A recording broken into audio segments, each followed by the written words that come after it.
Hello friends, welcome to SK videos. ఈరోజు మనం August 22 important current affairs చూద్దామండి. వన్యప్రాణుల కదలికలను పసిగట్టేందుకు భక్తులకి మరింత భద్రత కల్పించేందుకు తిరుమల తిరుపతి దేవస్థానం వారు రోబోలను రంగంలోకి దించడం జరిగింది.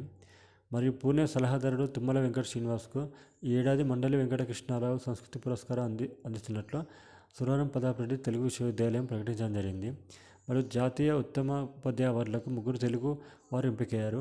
ఆంధ్రప్రదేశ్ నుంచి కొలారి రాజేష్, తెలంగాణ నుంచి బొంపల్లి భవానీ, అండమాన్ నికోబార్ నుంచి జల్లి ప్రకాష్ రావు ఎంపిక కావడం జరిగింది. మరియు తిరుపతి జిల్లాలో దుగరాజపట్నం షిప్ యార్డ్లో భాగస్వామ్యం కోసం కేంద్ర ప్రభుత్వ రంగ సంస్థ Mazagon dock ship builders limited AP ప్రభుత్వంతో అవగాహన ఒప్పందం కూర్చుకోవడం జరిగింది.